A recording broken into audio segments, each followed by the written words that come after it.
D'habitude, quand on parle d'un diagnostic médical, par exemple, on s'attend à un truc hyper précis. On se casse le bras, on fait une radio, et le médecin pointe le doigt en disant voilà, c'est là, la ligne blanche sur l'os. Ouais, c'est hyper rassurant ce genre de schéma. L'esprit humain adore ça, tu sais, quand les menaces rentrent dans des petites cases bien délimitées pour qu'on puisse tout de suite appliquer un traitement. Exactement. Sauf que lorsqu'on quitte le monde rassurant de la traumatologie pour observer notre monde actuel, avec ses chaînes d'approvisionnement tendues à l'extrême et les tensions géopolitiques qu'on connaît, la machine à rayons X, elle marche plus du tout. Non, c'est clair, le diagnostic devient complètement flou. Et c'est justement le point de départ de notre plongée d'aujourd'hui. On part d'un constat très actuel. Le risque grandissant d'un effet domino, tu vois, un collapse économique, énergétique, voire bancaire. Et pour analyser ça, on a devant nous une collection de sources assez dingue. C'est pas juste des articles d'opinion lancés en l'air. Ah non, c'est massif. On a des manifestes, des guides d'organisation super concrets, et même des règles de jeu de société. Tout à fait, ouais. Tout ça détaille un système complet qu'ils appellent l'écosystème Laterico. Alors attends, l'ATERECO, l'acronyme c'est localiser des alternatives de transition éthique en réseau relationnel, d'échange de connaissances opérationnelles, c'est long. C'est très long, mais au moins ça pose le cadre tout de suite. La mission de ces textes, c'est vraiment pas de sombrer dans le catastrophisme de base. Ils regardent la situation en face. Même s'il y a des accords de paix ou une restabilisation du Moyen-Orient, ils estiment que le tsunami provoqué par les crises actuelles va impacter notre mode de vie occidental. Un mode de vie qui est, rappelons-le, complètement bâti sur l'abondance d'une énergie bon marché. Le pétrole, le gaz, les engrais pour l'agriculture, bref, tout ce qui rend notre quotidien fluide. C'est ça.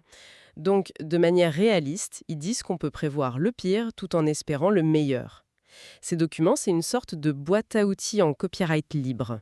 Au lieu d'attendre que la pyramide, c'est-à-dire le système centralisé mondial, s'effondre, ils proposent de construire un archipel. Un archipel de communautés locales, ouais. Mais pour comprendre comment se protéger, je pense qu'il faut d'abord décortiquer cet effet domino. Comment un conflit hyper loin de chez nous finit par couper l'eau de notre robinet. Le mécanisme décrit dans les textes est d'une logique implacable. Tout part de l'énergie. Sans énergie pour les déplacements ou la fabrication, tu as d'abord une baisse du chiffre d'affaires des entreprises. Ce qui entraîne des faillites. Exactement. Des faillites en cascade. Et ces entreprises qui tombent, elles font chuter les banques avec elles, ce qui bloque l'accès à la monnaie. À la fameuse crise de liquidité. Voilà. Et le point de bascule physique, vraiment le truc le plus flippant, c'est le réseau électrique. Les sources soulignent que si le système électrique tombe pendant plusieurs semaines, ça amène irrémédiablement une défaillance du réseau de distribution d'eau potable. Dépend de pompes électriques massives. C'est fou quand on y pense. C'est comme se rendre compte que toutes les applications de notre téléphone, genre le GPS, la lampe, la météo, tout dépend d'une seule et même batterie qui est en train de mourir. Belle analogie, ouais. Et pour répondre à ça, l'écosystème Latereco propose de cartographier notre quotidien. Ils ont défini 9 domaines d'activité vitaux. 9 domaines, je les ai là. Logement, alimentation, transport, énergie, ressources, recyclage, équipement, communication et organisation. Ça fait beaucoup. Et ça s'arrête pas là, ils croisent ces 9 domaines avec 3 scénarios ou modes de vie différents. Ah oui, calme, dégradé et mobile. C'est ça, ils appellent ça la résilience adaptative. Prenons l'eau par exemple. En mode calme, tout va bien, tu anticipes en installant un récupérateur d'eau de pluie de 1000 litres. Ouais, le truc classique dans le jardin. Voilà. En mode dégradé, c'est la crise, sur place, plus de réseau. Là, tu utilises un filtre à gravité en céramique pour purifier l'eau de ton récupérateur sans électricité. Et le mode mobile, j'imagine que c'est si on doit évacuer. Exactement. Là, ta cuve de 1000 litres ne te sert plus à rien. Tu dois basculer sur des filtres à paille portatifs ou des pastilles. Ok, bon, c'est super structuré, je reconnais. Mais il y a un truc qui cloche. C'est le paradoxe de l'épuisement. On demande à des gens de gérer 9 domaines sur 3 scénarios. S'attaquer à tout ça en même temps, c'est la recette parfaite pour faire un burn-out, non? Et puis bonjour l'angoisse, hein. Ah bah c'est sûr. Et financièrement parlant, c'est impossible. Bah oui.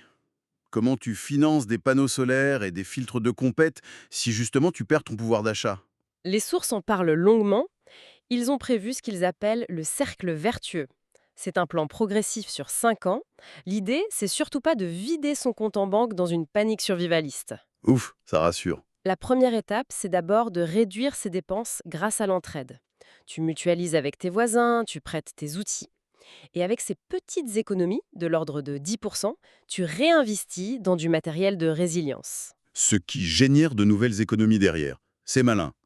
Mais ça soulève une autre question. Si la communauté contourne les euros pour amorcer ce cercle, comment on fait concrètement? On revient au troc? Pas du tout. Et c'est là qu'on aborde l'un des outils les plus originaux de cet écosystème, le loto latéraux. Ah oui, ça, quand j'ai lu ça, ça m'a fait rire. J'ai tout de suite pensé aux grilles en papier dans la salle des fêtes pour gagner un appareil à raclette. Ça y ressemble dans la forme, mais l'enjeu est tout autre. C'est une technique d'audit de compétences. En gros, tu réunis les voisins et tu tires au sort parmi 90 thèmes vitaux. Et on utilise des petites tablettes bicolores, c'est ça? Oui.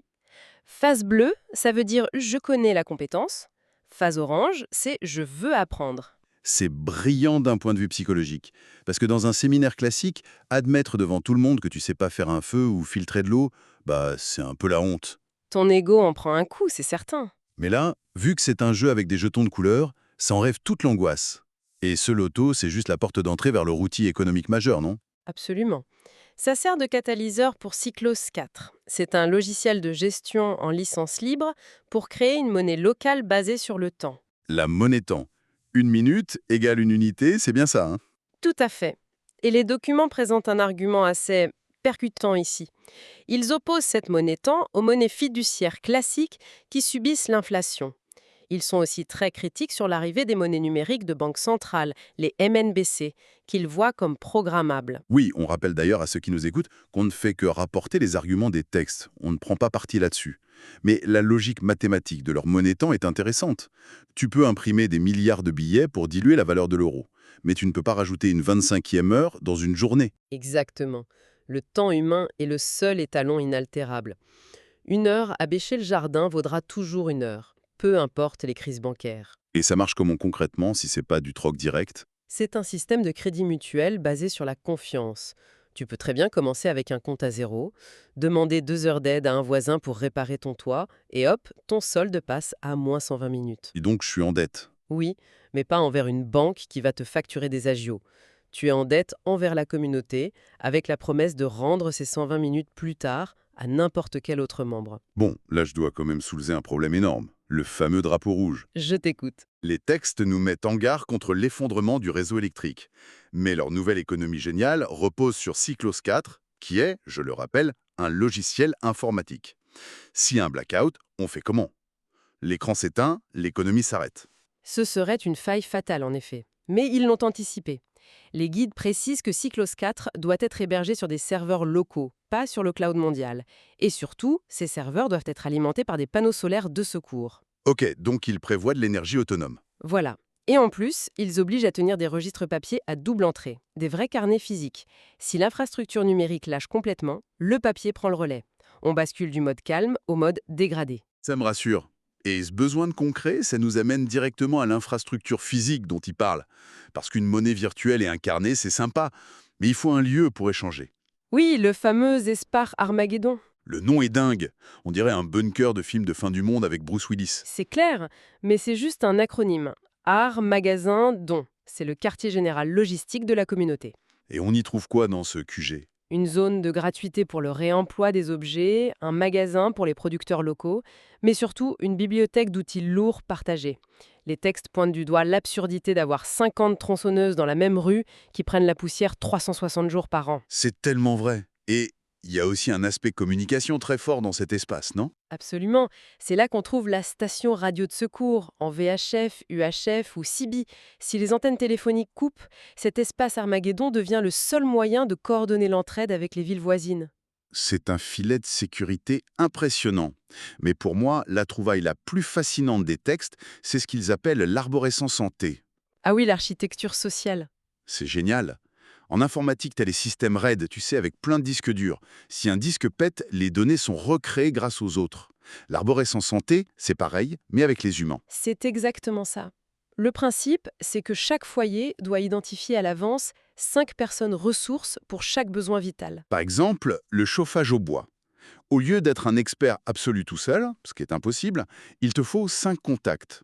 Un qui a le savoir technique, un autre qui a la remorque, un troisième qui a la tronçonneuse. Et si un membre du réseau n'est pas dispo, l'arborescence compense. Les textes disent que ça change complètement la psychologie face au stress. Un problème n'est plus une source d'angoisse financière, c'est une occasion d'activer la communauté. Et de faire tourner la monnaie temps. Voilà. Et selon les auteurs, ce maillage dense rend le groupe littéralement indigeste pour n'importe quel système oppressif. C'est hyper dur de contrôler un réseau qui est totalement autonome. Ouais, sur le papier, c'est beau. C'est une ingénierie de résilience parfaite. Mais on connaît la nature humaine, non? Tu penses aux conflits internes? Totalement. Tu peux avoir la meilleure radio solaire, la meilleure eau purifiée du monde. Si les voisins commencent à se hurler dessus pour une bêtise ou une rumeur, bah ton système il implose. L'infrastructure humaine, c'est de loin la plus fragile. Et les créateurs de la Terre Eco en sont parfaitement conscients. C'est pour ça que le dernier grand pilier de leur système est dédié à la gestion psychologique. Ah, ils abordent ça comment alors? Ils expliquent qu'il faut absolument passer de l'écosystème, qui est centré sur le narcissisme et la compétition, à l'écosystème. Et pour ça, les manuels rendent l'apprentissage de la CNV, la communication non violente, totalement obligatoire. Obligatoire, carrément. Ils parlent aussi des accords Toltec, il me semble. Oui, c'est marrant parce qu'on voit souvent ça dans le développement personnel classique, mais là, c'est utilisé comme un outil de survie pure. C'est quoi déjà ces accords, pour rafraîchir la mémoire de tout le monde? Ce sont 4 règles d'hygiène mentale. La première, c'est d'abord une parole impeccable. Ne pas critiquer. La deuxième, c'est de ne jamais en faire une affaire personnelle. Comprendre que l'agressivité de l'autre est liée à sa peur, pas à toi. Hyper dur à appliquer en temps de crise, ça. Très dur. La troisième, c'est de ne pas faire de suppositions, ce qui tue les rumeurs à la racine. Et la quatrième, c'est de toujours faire de son mieux. En fait, ces règles agissent comme un système immunitaire social. Ça évite qu'une petite remarque dégénère en guerre civile de voisinage. Ce qui m'a marqué, c'est leur règle sur l'art de la parole paisible. Il faut une distinction chirurgicale entre la connaissance et l'opinion. Ah oui, cet exemple est très parlant. Dire « voici comment je filtre mon eau », c'est un fait, une expérience. C'est validé. Mais dire « ta méthode de filtration est nulle », c'est une opinion sous forme de jugement. Et c'est formellement interdit dans leur réunion. Parce que l'opinion divise et la connaissance additionne. Pour s'assurer que ça soit respecté, ils ont même créé le rôle de gardien de l'harmonie. C'est le chef du groupe. Non, justement, il ne dirige pas, il régule. Il surveille la température émotionnelle lors des réunions dans l'espace Armageddon. Il fait faire la météo intérieure avant de commencer. La météo intérieure. Oui. Chacun donne son niveau de fatigue ou de stress.